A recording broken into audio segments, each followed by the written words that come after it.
oitavo ano. Tudo bem com vocês? Sou o professor Rodrigo Gomes e nessa primeira aula vamos falar sobre a Revolução Francesa. Uma pequena introdução para a gente poder iniciar esse conteúdo, que é um dos conteúdos mais importantes de história do oitavo ano, mais importante da história da humanidade, e é uma revolução que vai mudar de vez a história da França, da Europa e do restante do mundo. Então, a Revolução Francesa, com base em todos os preceitos iluministas, vai influenciar bastante na política, na sociedade do período e o período posterior, que é o nosso. Tá? Antes, era preciso iluminar. O iluminismo foi um movimento intelectual que levou o mundo moderno a um novo patamar. Floresceu a racionalidade do mundo e do próprio homem. Impulsionou grandes revoluções. Iluminismo, iluminar. Eu estou com um plano de fundo aqui, que é uma das obras que nós aprendemos sobre o iluminismo. O iluminismo que veio iluminar aquele antigo regime, tá? Que vem para a sociedade para dizer, para ligar o alerta e dizer, olha, precisamos reagir contra aquele antigo regime, um regime opressor, um regime de camadas sociais, um regime onde uns trabalham, onde um único homem é representante divino na Terra. Então, esse regime precisa acabar. E o iluminismo, esse movimento, vem mostrar caminhos para que tudo mude, para que a ciência possa mostrar algo, caminho, para que a intelectualidade, para que os estudos mostrem que é preciso estudar, é preciso conhecer, é preciso se informar para a gente poder discutir, debater algo da sociedade e buscar melhorias, melhorias de várias formas, melhorias para todas as camadas sociais, tá? Então, esse movimento intelectual vai ser de extrema importância e vai mudar a história do mundo e levar a Revolução Francesa, a Revolução, junto com a Revolução Inglesa, mais importante da história das sociedades humanas. Tá? A França pré-revolucionária. A Revolução Francesa foi um marco extremamente importante na história. Esse fato marcou a passagem da modernidade para a idade contemporânea. Tá? Então, a Revolução Francesa vai querer mostrar ao antigo regime, mostrar ao absolutismo francês e mundial que é preciso ter mudança. Já está demais a precariedade do seu povo. A burguesia não tem voz, o povo não tem voz. E isso é preciso mudar. A França passa por situações econômicas muito difíceis. A França vem como um país grande da Europa, mas que é endividado, utiliza o dinheiro que arrecada para mimos, vamos dizer, para a coroa, para investir em conflitos que não é seu, como no caso nas Américas, influenciar e ajudar a Inglaterra com assuntos que não lhe convêm.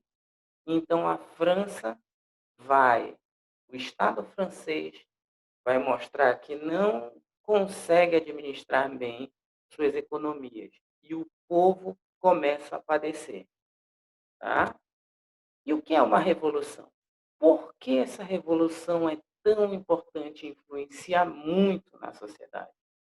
Uma revolução é uma mudança rápida e profunda que muda a estrutura de uma sociedade.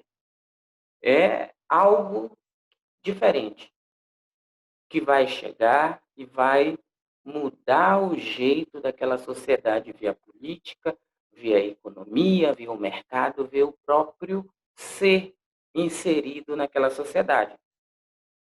Cada camada social tem um papel, e esse papel vai ser mudado ao longo das revoluções. E a Revolução Francesa vai ficar marcada por isso, marcada também pelo sangue de seus revolucionários, tá? A Revolução Francesa vai ser marcada por revoltas, por assassinatos e prisões, até da família real francesa. O Antigo Regime, a França, carregava traços feudais. A nobreza, os reis e o alto clero não exerciam nenhuma atividade produtiva. A economia francesa era fraca e decadente. Às vésperas da Revolução, a França gastava mais do que arrecadava, causando insatisfação no povo. Existia uma nobreza do campo e uma nobreza da cidade, que entrava em conflitos, mas quando se mexia no bolso, no poder, as duas nobrezas se uniam, tá? Não acontecia a mesma coisa com os camponeses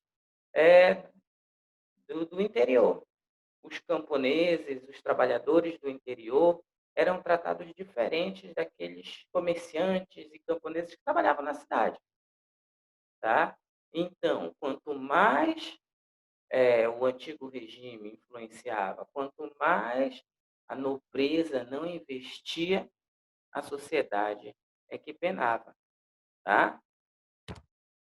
Em 1788 e 789, fatores naturais contribuíram para o colapso da economia. Primeiro, uma grande chuva, tá? Quando passou a tempestade, veio a seca. E isso são fatores naturais que aconteceram 2 anos seguidos, em períodos de colheita, em períodos de fartura, que vai influenciar na sociedade. Vai faltar o principal para aquela sociedade. Então, comida. Então, os privilegiados que tem aí no esquema, o clero e a nobreza, vão ter o estoque de comidas para durar um bom tempo. E os não privilegiados, que era o terceiro estado, a burguesia e o povo, padecia na miséria, enquanto o Estado gastava com algo que não lhe trazia benefícios. Então, cada vez mais, a insatisfação do povo com a nobreza era muito grande. E o clero apoiava a nobreza, o clero fazia parte da nobreza. E o clero também não queria abrir mão dos seus privilégios. Privilégios. Quem pagava os impostos eram os não privilegiados. Quem ganhava com a produção dos não privilegiados era clero e nobreza. Então, o terceiro estado, a burguesia e o povo, eram sempre os mais afetados na economia, na sociedade francesa. Analisando a questão, vamos observar um pouco a imagem a seguir. Temos aí, o que podemos dizer sobre essa imagem? É uma imagem, uma crítica à sociedade francesa no período, tá? E aí, a gente tem que olhar a imagem analisando os elementos que ela nos fornece. Então, a gente sabe que é sobre a sociedade francesa. Essa sociedade com características diferentes, tá? Mas uma sociedade dividida. Uma sociedade onde eu tenho privilegiados e não privilegiados. Então, na imagem, os privilegiados estão em cima e os não privilegiados embaixo. E aí a gente já pode dizer quem são os não privilegiados. O povo, a camada mais pobre, a burguesia, os camponeses. E os privilegiados, quem são esses representantes? E aí, pela roupa, a gente pode perceber, tem ali um bispo e eu tenho um nobre, um guerreiro. Quem são? É a camada superior, é a camada mais rica da sociedade, é o clero e a nobreza. Então, eles estão esmagando a sociedade que não tem o que comer, que não tem mais como reagir, porque não tem de onde tirar. Então, aquele camponês vai procurar meios para poder sobreviver, nem que seja se mudando para a cidade, nem que seja se tornando um comerciante, vendendo mais caro as suas especiarias, mas como vai comprar? Ah, aquele vendedor de legumes, como é que ele vai plantar se ele não tem mais? Se aconteceu uma seca, logo depois a enchente, ou depois veio a enchente de novo e a seca em seguida, o clima não estava bom para a sociedade mais carente da França na época, tá? Para a camada social mais carente. Então, a gente pode dizer duas coisas nessa imagem. Uma, que quem sustenta os outros poderes é a camada inferior, é a camada que está abaixo, são os mais pobres, os mais penalizados, numa sociedade desigual, onde o Estado gasta mais do que arrecada, tá? Então, podemos tirar esses elementos dessa imagem, tá? A sociedade. Na França, existiam cerca de 25 milhões de pessoas que estavam divididas hierarquicamente em três estados: o primeiro, o segundo e o terceiro estado. O primeiro estado era composto pelo clero, a igreja, que não deixava de ser nobre, era nobre também. Segundo estado, os nobres. O terceiro estado, que eram a burguesia e os camponeses.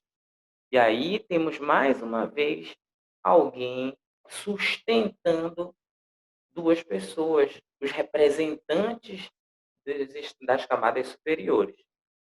Então, desses 25 milhões, quem sustentava, quem a gente pode dizer que era a base da, da sociedade francesa do período, era a, o terceiro Estado. E o que o terceiro Estado queria? Qual o objetivo desse Estado? Tá? Provavelmente privilégios. Tá?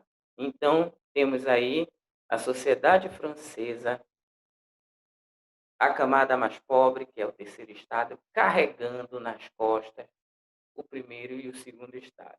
Então, a partir daí já podemos identificar como vivia a sociedade francesa pré-revolucionária, tá? Como estava dividida a sociedade francesa em três camadas. A primeira camada, clero; a segunda camada, ou segundo estado, nobre; e a terceira camada, ou terceiro estado, os camponeses e burgueses, que a partir daí, de perceberem que estavam sendo humilhados e que o Estado não estava fazendo nada para sanar as necessidades miseráveis do povo, eles vão reagir de uma forma bastante violenta, mas necessária para que aconteça a revolução na França, tá?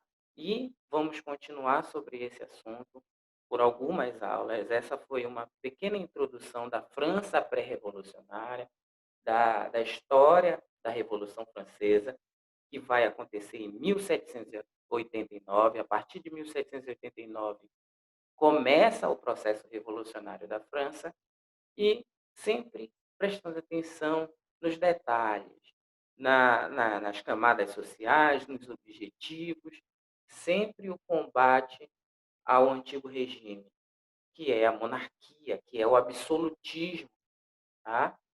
Então, sempre atentos a essas a esses pontos, tá? Até a próxima aula.